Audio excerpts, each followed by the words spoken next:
kepada teman-teman kami yang kami cintai juga kami banggakan. Saya, Diana Alfia, sebagai moderator dan juga pemateri bersama Della Agustia Marhani sebagai pemateri, Marisa Nur Sabila Ismail sebagai pemateri, Nabila Zahra Nurlaila sebagai pemateri, dan saya Putri Syalfa Azahra juga sebagai pemateri. Pada kesempatan kali ini, kami akan membahas jati diri profesional seorang Muslim. Di akhir sesi, kami akan membuka sesi pertanyaan. Jika saudara memiliki pertanyaan, dipersilakan untuk disimpan terlebih dahulu. Materi yang pertama kali akan kami sampaikan yaitu 10 muwasafah yang akan disampaikan oleh Marisa dan juga Della. Kepada Marisa dan Della, waktu dan media kami persilahkan. Baik, yang pertama adalah konsep diri seorang Muslim. Nah, pribadi seorang Muslim yang baik itu adalah orang yang selalu dekat dengan Allah dan berperilaku rendah hati. Al-Quran dan Sunnah merupakan dua pusaka Rasulullah yang harus selalu dijadikan pijakan oleh setiap Muslim dalam segala aspek kehidupan.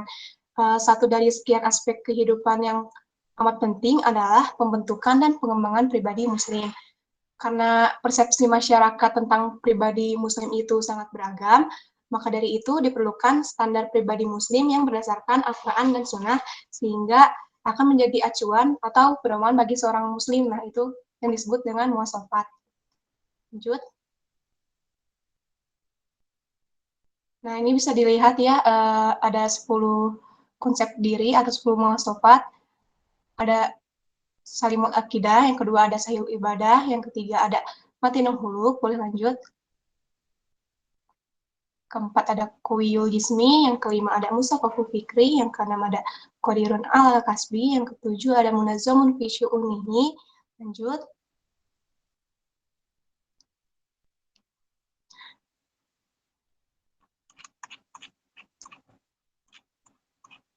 Yang kedelapan itu yang kedelapan ada harisun al-waqtihi, yang sembilan ada nafiun ligoiri, dan yang ke-10 ada mujahidun li nafsihi. Nah, boleh ini ini salimul akidah. Nah, yang pertama ini ada salimul akidah atau akidah yang lurus. Nah, akidah secara bahasa adalah mengikatkan hati pada sesuatu dan melekat padanya. Akidah yang bersih merupakan sesuatu yang harus ada pada setiap muslim, karena dengan akidah yang bersih, seorang muslim akan memiliki ikatan yang kuat kepada Allah, dan dengan ikatan yang kuat itu, dia tidak akan menyimpang dari jalan dan ketentuan-ketentuannya. Dengan kebersihan dan kemantapan akidah, seorang muslim akan menyerahkan segala perbuatannya kepada Allah sebagaimana firman-Nya yang dijelaskan dalam Quran surat Al-An'am ayat 162. Sesungguhnya salatku, ibadahku, hidupku, dan matiku hanyalah untuk Allah, Tuhan seluruh alam. Nah, dalam aplikasinya ini, salimul akidah adalah sikap atau perilaku yang meyakini Allah sebagai pencipta, pemilik, pemelihara, dan penguasa alam semesta, dan menjauhkan diri dari segala pikiran, sikap, dan perilaku bidah, kufarat, dan syirik. Lalu yang selanjutnya, yang kedua, ada sohihul ibadah atau ibadah yang benar. Nah, sohihul ibadah ini berarti ibadah yang sempurna tanpa cacat. Agar ibadah sholat berlangsung secara benar dan sempurna, maka seorang muslim hendaklah memahami seluk-beluknya, dimulai dari memahami tata cara taharah dan syarat rukun sholat. Sebagaimana Rasulullah Shallallahu Alaihi Wasallam bersabda, sholatlah sebagaimana kalian melihat aku sholat. Nah, dari ayat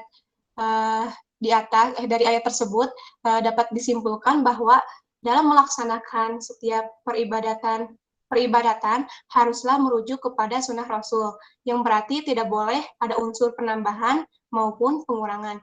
Nah, dalam aplikasinya itu, kita harus terbiasa dengan gemar melaksanakan ibadah seperti sholat, saum, tilawah Al-Quran, zikir, bersedekah, dan masih banyak lagi. Lalu selanjutnya yang ketiga ada matinul huluk atau akhlak yang kokoh. Nah, secara bahasa, Matin berarti tangguh dalam segala hal lagi kuat, sedangkan holik berarti tabiat. Dengan begitu, arti kata matinul huluk adalah sifat dan perangai baik manusia yang tangguh dan kuat yang tidak akan goyah oleh kejadian apapun.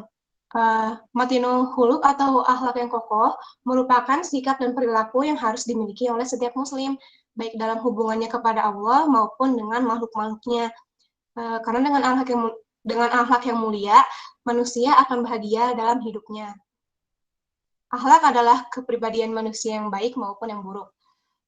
Allah telah menciptakan Nabi Muhammad dengan kepribadiannya, lalu Allah menyempurnakan dan memperindah kepribadiannya sehingga diabadikan oleh Allah di dalam Al-Quran surat Al-Ahzab ayat 21, yang isinya sungguh telah ada pada diri Rasulullah itu suri teladan yang baik bagimu, yaitu bagi orang yang mengharapkan rahmat Allah dan kedatangan hari kiamat dan yang banyak mengingat Allah. Nah, dalam aplikasinya ini, matinul huluk adalah sikap atau perilaku yang santun, tertib, disiplin, sabar, gigih, dan pemberani dalam menghadapi permasalahan sehari-hari.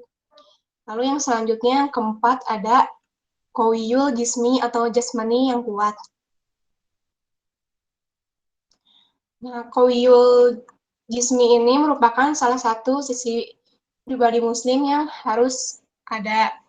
Nah, kekuatan jasmani tidak hanya badan dan otot yang kuat saja, tapi seorang muslim haruslah melatih dirinya untuk mengeluarkan segala potensi terpendam dalam diri sebagaimana dari Allah Sang Pencipta untuk mengerjakan ketaatan-ketaatan yang diridhoi Allah. Dan yang paling utama adalah berjihad serta melaksanakan semua ketaatan itu di jalan Allah saja. Nah, kekuatan jasmani berarti seorang muslim memiliki daya tahan tubuh sehingga dapat melaksanakan ajaran Islam secara optimal dengan fisiknya yang kuat. Kesehatan jasmani juga harus mendapat perhatian seorang muslim dan pencegahan dari penyakit jauh lebih utama daripada pengobatan. Nah, sebagaimana hadis diriwayatkan dari Imam Muslim bahwa Rasulullah bersabda, mukmin yang kuat lebih baik dan lebih dicintai Allah daripada mukmin yang lemah, dan pada keduanya ada kebaikan.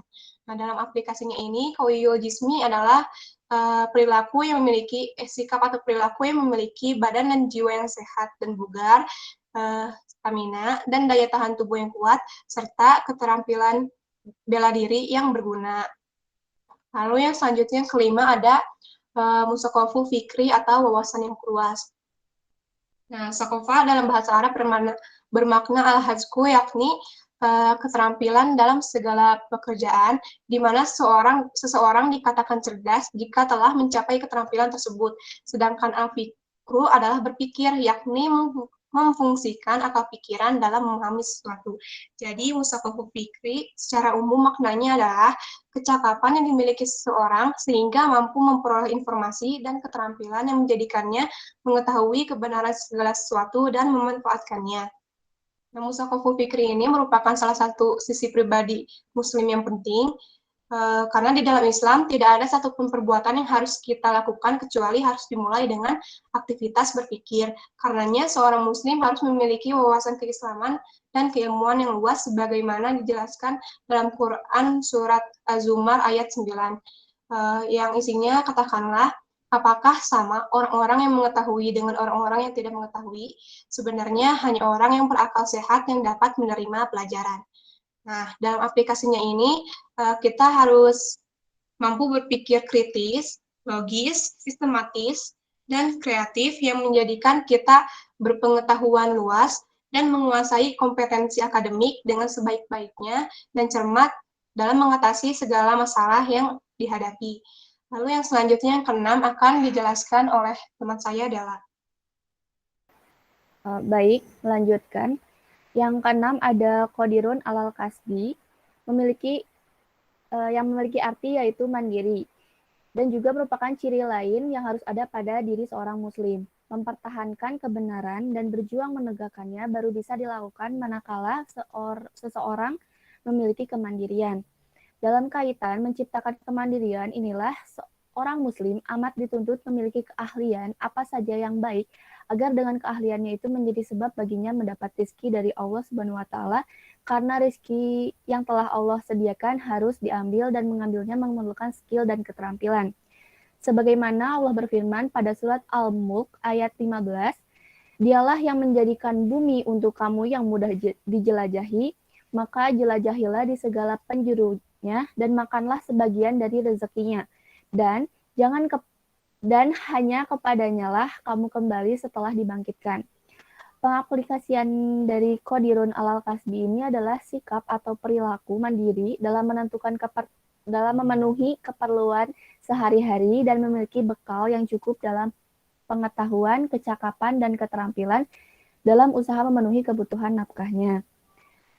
Selanjutnya, yang ketujuh ini ada munazomun fi syu'unihi, yang memiliki arti teratur urusannya, yang harus dimiliki kepribadian seorang muslim serta ditekankan oleh Al-Quran maupun sunnah. Oleh karena itu, dalam hukum Islam, baik yang terikat dengan masalah ubudiyah maupun muamalah, harus diselesaikan dan dilaksanakan dengan baik. Ketika suatu urusan ditangani secara bersama-sama, maka diharuskan bekerja sama dengan baik sehingga Allah menjadi cinta kepadanya. Dengan kata lain, suatu urusan harus dikerjakan secara profesional, sehingga mendapat perhatian yang lebih dalam tentang profesionalisme ini, serta bersungguh-sungguh, bermanfaat, dan berkorban. Dengan adanya kontinuitas dan berbasis ilmu pengetahuan merupakan salah satu yang mendapatkan perhatian secara serius dalam menunaikan tugas-tugas. Sebagaimana Allah berfirman dalam surat As-Saff ayat 4, yang artinya, sesungguhnya Allah mencintai orang-orang yang berperang di jalannya dalam barisan yang teratur. Mereka seakan-akan seperti suatu bangunan yang tersusun kokoh. Pengaplikasian dari munazofun fi syu'unihi ini adalah dengan melaksanakan sikap atau perilaku tertib dalam menata segala pekerjaan, tugas, dan kewajiban, serta berani mengambil resiko namun tetap cermat dan penuh perhitungan.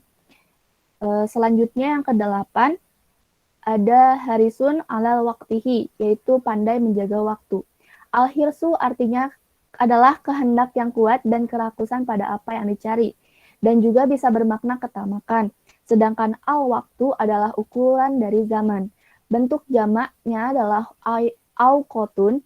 Jika dikatakan waktun maukutun, artinya adalah waktu yang telah diagendakan untuk suatu hal. Dan at-taukid, maknanya adalah menyediakan waktu khusus untuk sesuatu. Pandai menjaga waktu ini merupakan faktor penting bagi seluruh manusia karena mendapat perhatian yang begitu besar dari Allah dan Rasul-Nya. Waktu merupakan sesuatu yang cepat berlalu dan tidak akan pernah kembali lagi. Oleh karena itu, setiap muslim amat dituntut untuk dapat mengatur waktunya dengan baik sehingga waktu dapat digunakan secara efisien, efektif, dan tak ada yang sia-sia. Sebagaimana Rasulullah bersabda pada seorang laki-laki dan menasehatinya, jagalah 5 perkara sebelum datang 5 perkara lainnya, yaitu mudamu sebelum masa tuamu, sehatmu sebelum sakitmu, kayamu sebelum miskinmu, waktu luangmu sebelum sibukmu, dan hidupmu sebelum matimu. Hadis riwayat Nasai dan Baihaqi. Dalam pengaplikasiannya harisun alal waqtihi ini adalah sikap dan perilaku yang harus bersungguh-sungguh dalam mengejar sesuatu, serta selalu memanfaatkan dan mengatur waktu dengan sebaik-baiknya. Lalu yang ke-9, ada nafi'un li ghairihi, yaitu bermanfaat bagi orang lain. Bermanfaat bagi orang lain ini merupakan tuntutan kepada setiap muslim, tentunya manfaat yang baik, sehingga dimanapun dia berada, orang di sekitarnya merasakan keberadaan di sekitarnya itu memiliki manfaat yang besar. Ini berarti setiap muslim itu harus selalu berpikir serta mempersiapkan dirinya dan berupaya semaksimal mungkin untuk bisa bermanfaat bagi sekitarnya. Seperti dalam surat Al-Isra ayat 7, Allah berfirman, jika kalian berbuat baik, sesungguhnya kalian berbuat baik bagi diri kalian sendiri. Dan juga Rasulullah bersabda, dan barang siapa yang bersedia membantu keperluan saudaranya, maka Allah akan senantiasa membantu keperluannya. Hadis riwayat Bukhari. Pengaplikasian dari nafiun li ghairihi ini adalah sikap peduli kepada sesama dan lingkungan, serta memiliki kepekaan untuk membantu orang lain. Lalu yang ke-10, ada mujahidun li nafsihi, yaitu melawan hawa nafsu. Muhajidun li nafsi ini salah satu kepribadian yang harus ada pada setiap muslim, karena manusia memiliki kecenderungan melakukan hal yang baik dan juga buruk. Melaksanakan kecenderungan pada yang baik dan menghindari yang buruk amat menuntut adanya kesungguhan, dan kesungguhan itu akan ada manakala seseorang berjuang melawan hawa nafsu. Oleh karena itu, hawa nafsu yang ada pada diri setiap manusia harus diupayakan tunduk pada ajaran Islam. Mengendalikan nafsu termasuk amal soleh terbaik untuk mendekatkan diri kepada Allah, untuk mengantarkan seseorang mencapai derajat paling tinggi di surga dan masuk ke dalam orang-orang yang berbuat baik. Amin. Dalam surat Al-Ankabut ayat 69, Allah berfirman, dan orang-orang yang berjihad untuk mencari keridhaan kami akan tunjukkan kepada mereka jalan-jalan kami, dan sungguh Allah berserta orang-orang yang berbuat baik. Pengaplikasian dari mujahidun li nafsihi ini adalah sikap atau perilaku bersungguh-sungguh serta disiplin dan mampu melawan hawa nafsunya. Baik, sekian saya kembalikan kepada moderator. Materi yang kedua yaitu beberapa tokoh profesional muslim nasional yang akan dibawakan oleh Nabila Azahra. Kepada Nabila Azahra, waktu dan media kami persilahkan. Baik, selanjutnya ada tokoh nasional profesional muslim. Yang pertama ada Muhammad Natsir. Beliau merupakan seorang ulama, politikus, pejuang kemerdekaan Indonesia, dan mantan Perdana Menteri Indonesia. Selanjutnya, biodata Muhammad Natsir. Nama lengkap Muhammad Natsir. Beliau lahir pada 17 Juli 1908 di Alahan Panjang, Lembah Gumarti, Solok, Sumatera Barat. Nama ayah beliau adalah Muhammad Idris Sultan Saripado dan nama ibunya adalah Khadijah. Beliau wafat pada 6 Februari 1993 pada usia 84 tahun. Selanjutnya, riwayat pendidikan Muhammad Natsir. Muhammad Natsir mulai mengenyam pendidikan di Sekolah Rakyat Maninjau selama 2 tahun sampai kelas 2. Kemudian pindah ke HIS Adabiyah, pindah lagi ke Solok. Beliau belajar di HIS Solok pada siang hari dan pada malam harinya belajar ilmu agama Islam di Madrasah Diniyah. 3 tahun kemudian kembali ke HIS Padang. Tahun 1923 beliau melanjutkan pendidikannya di Mulo. Setelah lulus dari Mulo, pindah ke Bandung dan beliau belajar di Al-Jimin Middlebury School atau AMS hingga tamat. Selanjutnya ada riwayat pekerjaan dan karir. Tahun 1928, beliau bergabung dengan Partai Islam Indonesia. Selanjutnya bekerja sebagai Kepala Biro Pendidikan Bandung. Pada tahun 1945, beliau bergabung dengan Masyumi dan diangkat menjadi ketua dari tahun 1945 sampai dibubarkannya pada tahun 1960. Kemudian menjadi anggota Komite Nasional Indonesia Pusat. Sebelum diangkat menjadi Perdana Menteri, beliau pernah menjabat menjadi Menteri Penerangan pada tahun 1946 sampai 1947 dan pada tahun 1948 sampai 1949. Setelah itu beliau diangkat menjadi Perdana Menteri pada tahun 1950. Pada era Orde Baru, membentuk Yayasan Dewan Dakwah Islamiyah Indonesia. Selanjutnya ada penghargaan yang didapatkan Muhammad Natsir.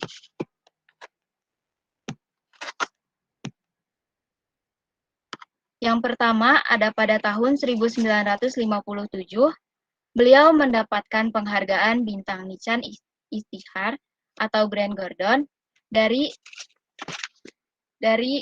Raja Tunisia atas jasanya membantu perjuangan kemerdekaan rakyat Afrika Utara. Yang kedua, pada tahun 1967, Beliau mendapatkan gelar doktor kehormatan di bidang politik Islam, Universitas Islam Libanon. Pada tahun 1980, beliau mendapat 2 penghargaan. Yang pertama, penghargaan internasional Jaizatul Malik Faisal Al-Alamiyah, dan yang kedua, penghargaan Faisal Award. Selanjutnya, pada tahun 1991, mendapat 2 gelar kehormatan bidang sastra dan pemikiran Islam di Universitas Malaysia. Pada tahun 1998, beliau mendapat gelar Bintang Republik Indonesia Adi Pradana. Dan pada tahun 2008, beliau dinyatakan sebagai pahlawan nasional. Selanjutnya ada karya-karya yang diciptakan oleh Muhammad Natsir. Yang paling terkenal adalah Kapita Selecta yang diterbitkan pada tahun 1952. Yang kedua, Islam sebagai Dasar Negara, pidato dalam sidang pleno konstituante pada tanggal 12 November 1957. Yang ketiga ada Fiqhud Dakwah, Jejak Risalah dan Dasar-dasar Dakwah pada tahun 1977. Yang keempat ada Agama dan Negara dalam Perspektif Islam. Yang kelima ada Peran Islam terhadap Orang Modern.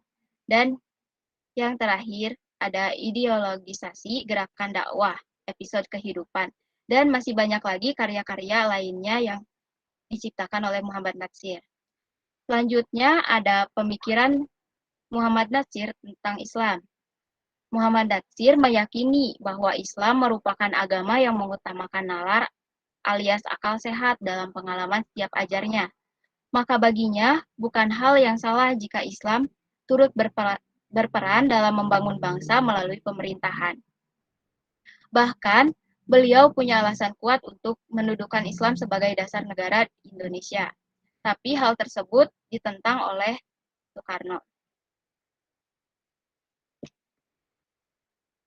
Pada bukunya yang berjudul Kapita Selecta, jilid pertama, Natsir pernah menuliskan, "Bukalah Al-Quran halaman mana saja, sudah pasti akan dirasa oleh tiap-tiap seseorang yang membacanya, betapa besar dorongan Islam untuk memakai akal sehat dan mempergunakan pikiran sebagai nikmat Tuhan yang tidak ternilai harganya." Selanjutnya akan dilanjutkan oleh teman saya, Putri Salva. Baik, terima kasih. Untuk tokoh nasional profesional Muslim selanjutnya yaitu Buya Hamka, di mana beliau terkenal sebagai seorang ulama dan sastrawan besar di Indonesia.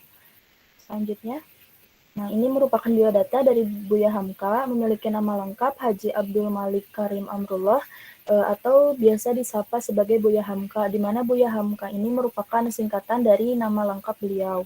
Beliau lahir pada tanggal 17 Februari tahun 1908 Masehi atau 13 Muharram 1326 Hijriah di Sungai Batang, Maninjau, Sumatera Barat.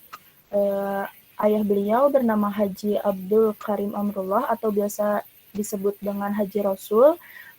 Haji Rasul ini merupakan salah satu ulama yang pernah belajar agama di Mekah pada saat itu. Beliau juga merupakan pelopor kebangkitan kaum muda dan tokoh Muhammadiyah di Minangkabau. Kemudian ibunya bernama Siti Sofiah Tanjung binti Haji Zakaria. Beliau juga memiliki istri, di mana pernikahan pertama itu pada tahun 1929 dengan Siti Raham. Ketika Siti Raham meninggal, beliau menikah lagi pada tahun 1973 dengan Siti Khadijah. Selanjutnya. Nah, untuk pendidikan dari Buya Hamka sendiri, untuk pendidikan formal beliau hanya mengenyam 2 tahun saja. Berikut ini merupakan urutannya. Yang pertama, sejak kecil Buya Hamka sudah menerima dasar-dasar agama dan membaca Al-Quran langsung dari ayahnya. Yang kedua, yaitu ketika umur 7 tahun, beliau diterima di sebuah sekolah desa, yaitu SD Maninjau, yang hanya diikuti selama 2 tahun. Kemudian karena kenakalannya, beliau dikeluarkan dari sekolah. Yang ketiga, ketika umur 8 hingga 15 tahun, beliau belajar agama di 2 sekolah sekaligus, yaitu di Niyah School dan Sumatera Tawalib, di mana Sumatera Tawalib ini merupakan sekolah yang didirikan oleh ayahnya. Sekolah ini mengusahakan dan memajukan macam-macam pengetahuan berkaitan dengan Islam yang membawa kebaikan dan kemajuan di dunia dan akhirat.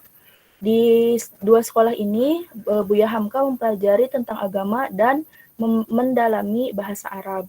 Yang keempat, Buya Hamka juga secara otodidak belajar dalam berbagai bidang ilmu seperti filsafat, sejarah, sosiologi, dan politik. Dan yang terakhir, Buya Hamka juga pernah mengikuti pengajaran agama bersama ulama terkenal seperti Syekh Ibrahim Musa, Syekh Ahmad Rashid, dan Ki Bagus Hadi Kusumo. Lanjut. Baik, selanjutnya ini merupakan pemikiran dari Buya Hamka mengenai pendidikan. Dalam pandangan Buya Hamka, pendidikan itu terbagi menjadi 2 bagian. Yang pertama, pendidikan jasmani, yaitu pendidikan untuk pertumbuhan dan kesempurnaan jasmani. Yang kedua, pendidikan rohani, yaitu pendidikan untuk kesempurnaan fitrah manusia dengan ilmu pengetahuan dan pengalaman yang didasarkan pada agama, di mana keduanya ini memiliki kecenderungan untuk berkembang melalui pendidikan, karena pendidikan merupakan sarana yang paling tepat dalam menentukan perkembangan secara optimal dari kedua unsur tersebut. Boleh lanjut. Nah, ini merupakan beberapa saja karir semasa hidup dari Buya Hamka. Yang pertama yaitu pada tahun 1927, beliau memulai karirnya sebagai guru agama di Perkebunan Medan dan di Padang Panjang. Kemudian yang kedua, beliau juga merupakan pendiri Tabligh School, sekolah Tabligh School, yang kemudian diganti namanya menjadi Kuliatul Mubalighin. Dan yang ketiga, beliau pernah menjadi anggota tetap Majelis Konsul Muhammadiyah Sumatera Tengah pada tahun 1934. Yang keempat yaitu beliau pernah menjadi Ketua Barisan Pertahanan Nasional pada tahun 1947. Lanjut. Yang kelima, beliau pernah menjadi anggota Shuisangikai atau Dewan Perwakilan Rakyat pada pemerintahan Jepang. Yang keenam, beliau juga merupakan pendiri dari majalah Tanji Masyarakat. Yang ketujuh, beliau juga merupakan Imam Masjid Agung Kebayoran Baru Jakarta, yang kemudian namanya diganti oleh Rektor Universitas Al-Azhar Mesir menjadi Masjid Agung Al-Azhar. Dan yang terakhir, beliau merupakan Ketua MUI pertama yang dipilih dalam suatu musyawarah baik oleh ulama maupun pejabat. Boleh lanjut. Ya, ini merupakan sebagian karya dari Buya Hamka, karena selain menjadi seorang ulama, beliau juga merupakan sastrawan besar di Indonesia. Contoh karyanya yang pertama, Lembaga Budi. Di dalam buku ini beliau menjelaskan bahwa budi pekerti adalah tolak ukur mencapai derajat kemuliaan di hadapan manusia dan Tuhannya. Kemudian karya yang kedua yaitu Falsafah Hidup, di mana buku ini menjelaskan mengenai makna hidup. Yang ketiga, Lembaga Hidup. Buku ini berisi tentang berbagai kewajiban manusia, baik kepada Allah maupun kewajiban manusia secara sosial.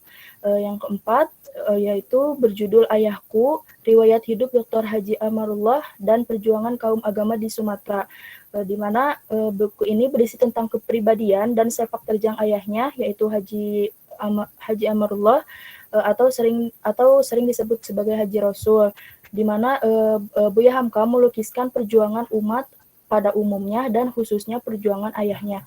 Dan yang terakhir yaitu Tafsir Al-Azhar Juz 1-30, di mana ini merupakan karyanya yang paling monumental. Buku ini ditulis pada tahun 1962, di mana sebagian besar tafsir ini diselesaikan di dalam penjara ketika ia menjadi tahanan antara tahun 1964 hingga 1967. Cukup. Selanjutnya akan dilanjutkan oleh Diana. Baik, terima kasih. Selanjutnya ada tokoh profesional Muslim yaitu B.J. Habibie. B.J. Habibie atau Presiden ketiga Republik Indonesia. B.J. Habibie memiliki nama lengkap Bahruddin Yusuf Habibie yang lahir di Parepare, Sulawesi Selatan pada 25 Juni 1936. Beliau bersekolah di SD Parepare, melanjutkannya ke SMPN 5 Bandung, dan melanjutkannya lagi ke SMA Kristen Dago. Beliau menempuh perguruan tinggi di ITB atau Institut Teknologi Bandung sebagai mahasiswa teknik mesin. Setelah itu, beliau mendapatkan beasiswa dan melanjutkannya di Jerman di RWTH sebagai spesialisasi konstruksi pesawat terbang. Beliau memiliki dedikasi yang sangat besar dalam bidang teknologi dan juga keilmuan di Indonesia juga dunia. Riwayat pekerjaan dan karir beliau sangatlah banyak berpuluh-puluh, sehingga saya akan mengambil 3-nya saja. Yang pertama adalah Direktur Utama di Pindad, juga sebagai Presiden Indonesia ketiga, dan sebagai Asisten Riset RWTH. Sebagai Asisten Riset RWTH ini menunjukkan bahwa beliau sangat giat dalam ketekunannya dalam belajar. Beliau selain menjadi asisten RWTH, beliau juga menjadi asisten di Inggris, Belanda, dan negara lainnya.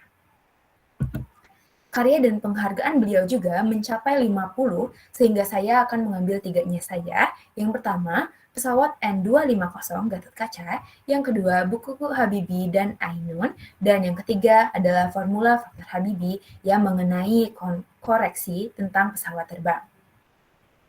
Beliau dalam dunia Islam sangatlah berpengaruh karena beliau merupakan tokoh dengan ilmu pengetahuan, di mana saat dunia belumlah maju tentang ilmu pengetahuan, beliau sudah mendapatkan kegiatan dalam belajar sehingga beliau dapat melanjutkan kuliahnya ke luar negeri dan menjadikan formula Habibie. Walaupun dengan kesibukannya, beliau tetap beribadah, sunnah maupun wajib. Dalam kutipan di The Power of Ideas yang disusun oleh A. Makmur Maka, beliau berbicara, beribadah membuat saya tenang. Hal ini menunjukkan kesibukannya tidak membuat beliau lengah dalam ibadahnya. Berikut adalah referensi yang kita ambil. Sesi selanjutnya adalah sesi tanya-jawab. Kepada para penanya, jika ingin bertanya, dapat menggunakan fitur Raise Hand, dan saya akan menyimpan pertanyaannya terlebih dahulu, dan kami akan menjawabnya satu persatu.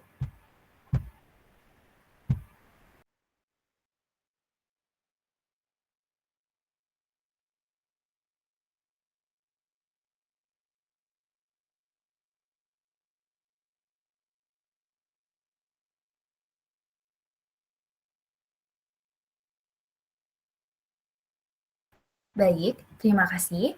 Kepada Rafli dipersilakan untuk memberi pertanyaannya.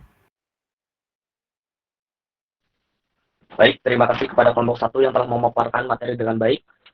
Saya izin bertanya, bagaimana jika seorang non-muslim menerapkan seperti contoh wawasan yang luas atau mandiri, teratur, pandai menjaga waktu, namun dia tidak menjalankan yang soal keimanan serta ketuhanan. Bagaimana tanggapannya? Terima kasih.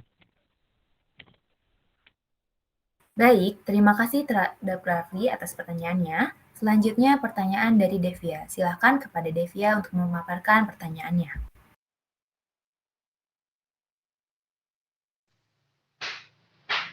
Baik, terima kasih kepada kelompok 1. Apakah suara saya terdengar?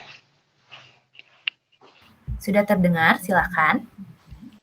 Pertanyaannya, bagaimana cara mengubah pola pikir masyarakat, terutama anak muda, bahwa seorang muslim itu harus berwawasan luas, terutama dalam hal keislaman, seperti yang tercantum dalam 10 muasofat yang tadi dijelaskan, karena fenomena sekarang itu banyak anak muda yang tidak niat, bahkan tidak ingin, enggan gitu, dan bingung gitu untuk menuntut ilmu keislaman itu karena kondisi lingkungan yang dibuat sekulerisme sehingga membatasi cara berpikir tentang Islam, dan dibingungkan juga di mana gitu kita harus menuntut ilmu keislaman.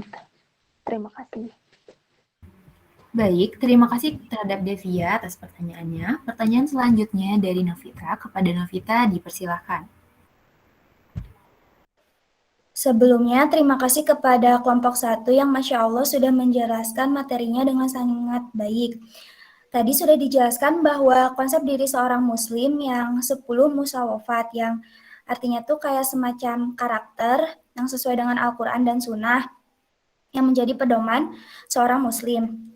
Nah, menurut pandangan kelompok kalian mengenai seseorang yang merasa dirinya pendosa, kemudian dinasehatin oleh orang lain yang menurut pandangannya belum baik gitu. Menurut pandangannya enggak lebih baik dari dia. Kemudian ia berkata, urus saja dirimu sendiri sebelum mengurus orang lain karena kita ini sama-sama pendosa. Hanya saja aibmu ditutupi sedangkan orang lain tahu mengenai aibku. Jadi menurut pandangan kelompok kalian orang tersebut bagaimana? Terima kasih.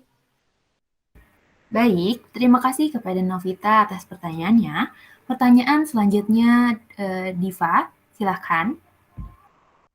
Baik, terima kasih untuk kelompok 1 yang sudah menjelaskan materinya. Pertanyaannya adalah bagaimana cara kita untuk memiliki akidah yang lurus? Terima kasih. Baik, terima kasih kepada Diva atas pertanyaannya. Selanjutnya, pertanyaan terakhir oleh Anissa Pinkan. Kepada Anissa Pinkan, dipersilahkan. Iya, sebelumnya terima kasih untuk kelompok 1 ya, sudah menjelaskan materinya dengan baik. Pertanyaannya dari aku, bagaimana gitu cara kita menemukan jati diri kita sebagai seorang muslim ketika kita berada di lingkungan yang tidak mendukung di lingkungan Islam gitu. Sekian, makasih. Baik, terima kasih kepada Anissa Pinkan atas pertanyaannya. Untuk jawaban, kami akan jawab satu persatu. Yang pertama dari Rafli, mengenai bagaimana jika seorang non-muslim tidak mengikuti muwasafat, tetapi tidak mempercayai Allah. Menurut pendapat saya, wallahu a'lam bishawab, karena saya bukan ahli dalam agama, menurut pendapat saya itu sangat tidak apa-apa, dan menurut saya pula hidayah itu akan selalu diberikan kepada seseorang setiap waktunya, sehingga menurut saya akan ada waktunya seseorang itu mengenal sebenarnya siapa Tuhannya. Dan menurut saya pula kewajiban kita hanyalah mengingatkan, namun kita tidak bisa memaksakan kehendak seseorang. Jadi jika seseorang memang tidak bisa percaya kepada Tuhan yang kita percayai, cukup diingatkan saja, dan diingatkan tidak perlu dengan kata-kata. Bisa juga diingatkan dengan bagaimana perilaku kita sebagai seorang muslim. Selanjutnya pertanyaannya akan dijawab oleh Marisa dari pertanyaan Novita. Silakan. Mohon maaf, salah maksudnya. Maaf. Pertanyaan selanjutnya akan menjawab pertanyaan Novita. Kepada teman-teman pemateri, silahkan dijawab. Baik, saya akan mencoba menjawab untuk pertanyaan dari Novita. Mungkin, menurut saya, seseorang menasehati itu pasti menasehati yang baik. Jadi, dia tahu bahwa hal tersebut tidak baik. Kita sebagai seorang muslim mempunyai kewajiban untuk saling mengingatkan kepada sesama umatnya. Jadi tidak ada salahnya mendengarkan nasihat dari orang lain meskipun orang tersebut sama-sama pendosa. Mungkin orang yang menasehati tersebut akan lebih baik. Mohon maaf. Jadi tidak ada salahnya mendengarkan nasihat dari orang lain meskipun orang tersebut sama-sama pendosa. Jadi tidak ada salahnya untuk didengarkan nasihat dari orang yang meskipun seseorang itu pendosa. Izin menambahkan, menurut saya, seseorang bukanlah orang yang dapat menilai seseorang. Jadi walaupun kita merasa baik, kita tidak dapat menilai seseorang bahwa seseorang itu adalah pendosa. Saya pernah mendengar sebuah kutipan, ketika setan tidak membuat seseorang menjadi jahat, mereka akan membuat seseorang merasa lebih baik dari manusia lainnya. Jadi lebih baik kita tidak boleh menilai seseorang dengan semena-mena, karena yang dapat menilai orang adalah Tuhan kita sendiri. Selanjutnya, pertanyaan dari Devia akan dijawab oleh pemateri. Silakan. Baik, saya izin mencoba menjawab dari pertanyaan Devia.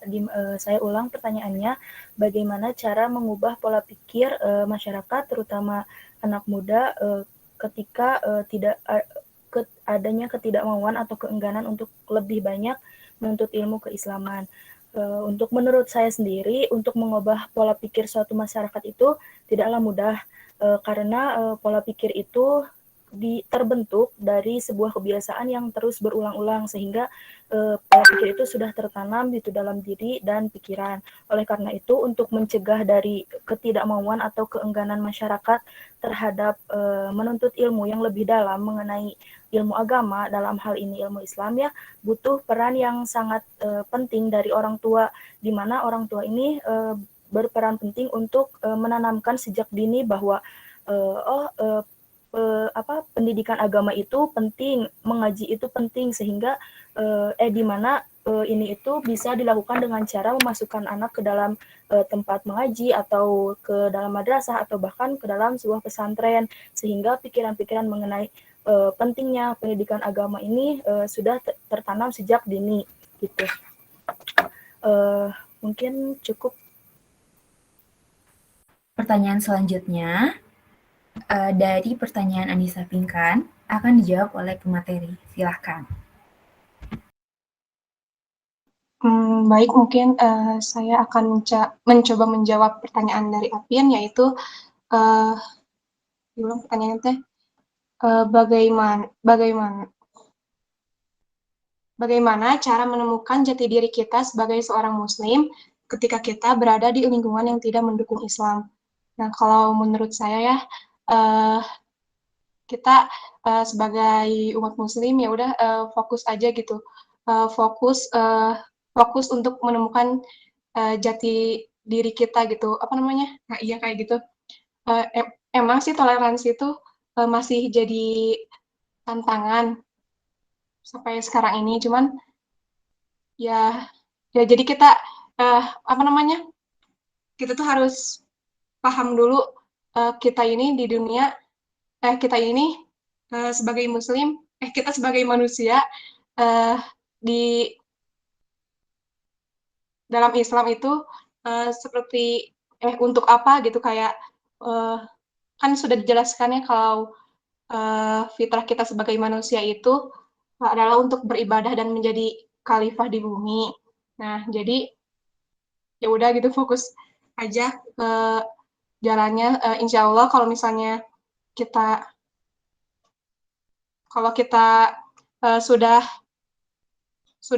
sudah mengenal siapa diri kita, terus tahu tugas kita, terus tahu tujuan kita itu kemana,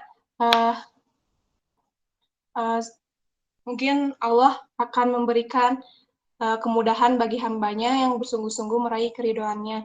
Jadi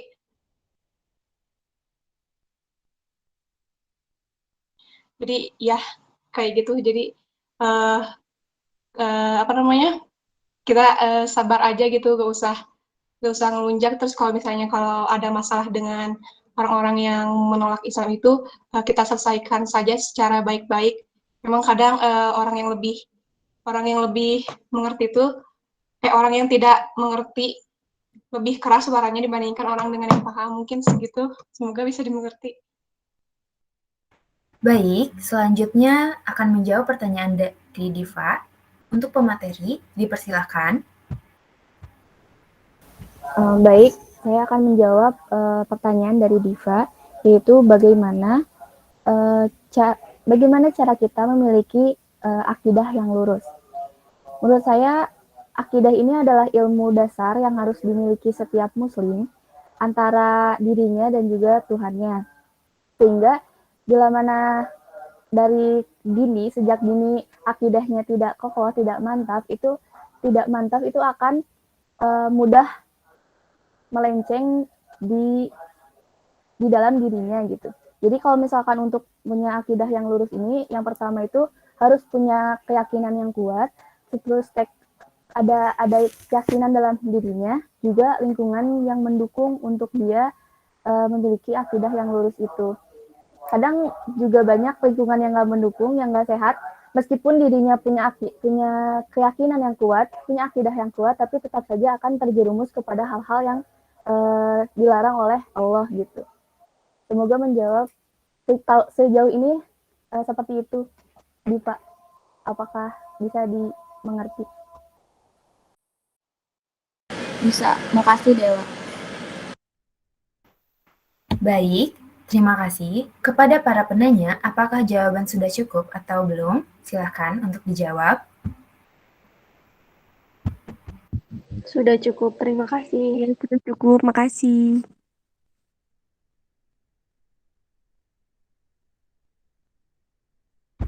Baik, sebelum kami tutup, mari mendengarkan azan terlebih dahulu selama 1 menit sampai 2 menit. Dipersilakan untuk mendengarkan azan. Terima kasih.